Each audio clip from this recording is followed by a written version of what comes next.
오늘 밤 젠슨 황 엔비디아 CEO의 GTC 연설에서 삼성전자의 HBM 퀄 테스트 통과 여부가 확인될지를 놓고 시장의 경계감이 높아지고 있습니다.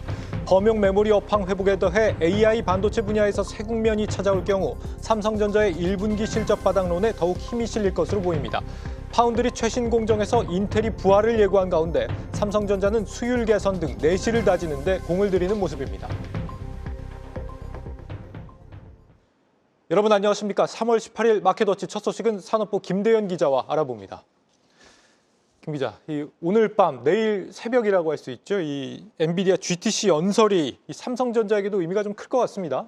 네, 맞습니다. 전 세계가 이 젠슨 황 엔비디아의 CEO에 입에 주목을 하고 있습니다. 젠슨 황은 우리 시간으로 내일 오전 2시에 기조 연설을 진행하는데요. 네. 이때 엔비디아의 신제품이 공개될 가능성이 큽니다. 블랙엘의 업그레이드 버전인 블랙엘 울트라와 차세대 AI 칩 루빈인데요.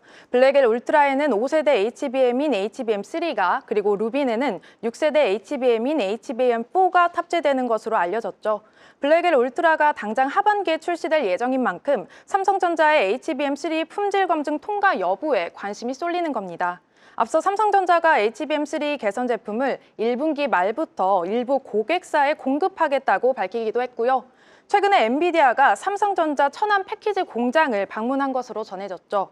지난해 GTC 때 젠슨 황이 삼성전자 HBM3 12단 제품에 사인을 남겼던 것처럼 긍정적인 신호가 나올 것으로 기대하는 모습입니다. 네, 이번 GTC에서 루빈이 공개된다라고 한다면 일단 그 안에 들어가는 HBM4에서는 SK 하이닉스가 주도권을 잡을 가능성이 높아 보이죠? 네, 그렇습니다. SK 하이닉스의 독주 체제가 이어질 것이라는 관측이 우세합니다. 삼성전자의 HBM3 납품 소식은 들리지 않고 있는데 SK 하이닉스는 지난해부터 엔비디아의 HBM3를 공급 중이죠.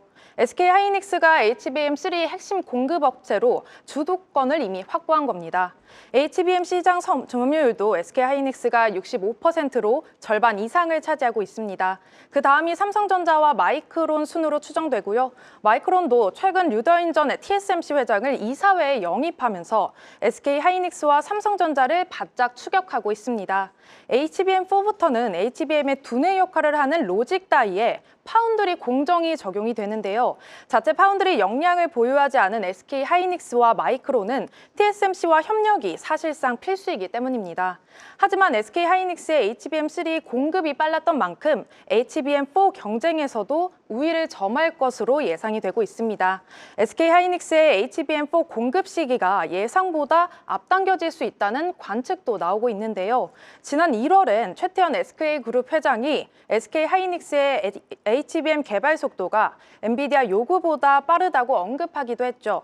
최근 SK 하이닉스는 SNS에 반도체 칩을 연상하게 하는 네모 모양의 그 새겨진 숫자 3이 4로 변하는 짧은 동영상을 올리기도 했는데요. SK 하이닉스가 우리가 다음 레벨로 성능을 끌어올리는 모습을 지켜봐달라며 미래는 당신이 생각한 것보다 가까이 있다고 설명했습니다. 다만 삼성전자와 SK 하이닉스 모두 공식적으로는 HBM4를 올해 하반기에 양산 준비를 마치겠다는 입장입니다. 네. 하이닉스가 근데 이렇게 한참 앞서 있는 상황에서 삼성전자가 HBM 퀄 테스트를 통과한다는 게 정말 의미가 있는 것이냐라는 질문도 나올 수 있을 것 같은데 여기에 대해서는 어떤 대답이 나올 수 있습니까? 네, 사실 시장의 관심은 이미 HBM4로 넘어가긴 했습니다. 네. 업계가 이미 물밑에서 HBM4 납품 경쟁에 들어갔다고 보는 시각이 많은데요. 삼성전자가 HBM3E를 개발했는데도 그동안 엔비디아의 요구를 맞추느라 납품이 지연됐던 것이죠. 그런데 HBM3 퀄 테스트를 통과한다는 건 엔비디아의 밸류체인에 맞는 방식으로 전환을 마쳤다는 의미로 해석할 수 있는 겁니다.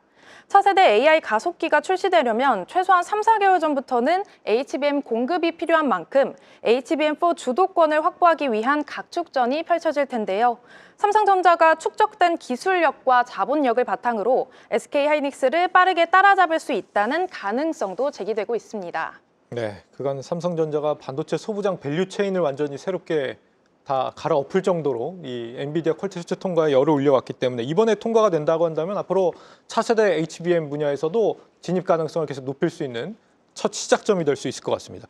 그런 의미에서 이번 이 퀄 테스트 통과 여부 삼성전자한테 꽤 중요한 변곡점이 될 수 있을 것 같고 파운드리 분야 같은 경우는 인텔이 위협으로 다가오는 것 같습니다. 내년에 1나노대 공정을 적용한 CPU를 내놓는다. 이건 좀 괜찮은 건지 어떻습니까?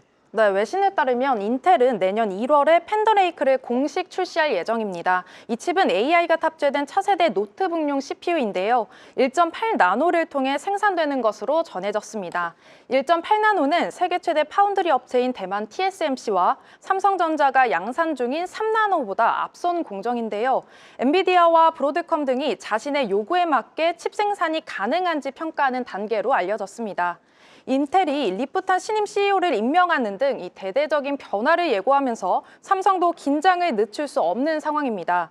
삼성전자는 경쟁사와 상관없이 올해 2나노 공정을 그리고 오는 2027년에 1.4나노 공정으로 이어지는 로드맵을 실행한다는 계획입니다. 수요 관리에 집중해서 공급사를 안정적으로 확보한다는 뜻이겠죠. 통상 수율이 60%를 넘으면 양산이 가능한 수준으로 평가받는데요. 2나노 공정의 경우 TSMC 수율이 60%가 넘었고 삼성전자는 20에서 30% 수준인 것으로 알려졌습니다. 지난해 4분기 기준 파운드리 시장 점유율도 TSMC와 삼성전자 격차가 8배로 더 벌어졌는데요. 인텔은 여기서 10위권 밖입니다. 증권가에서는 삼성전자의 1분기 영업이익을 5조 3천억 원으로 전망하는데요. 전년 동기 대비 20%가 감소한 건데 파운드리 영업 적자가 예상치보다 크게 웃돌 것이란 관측이 반영된 겁니다.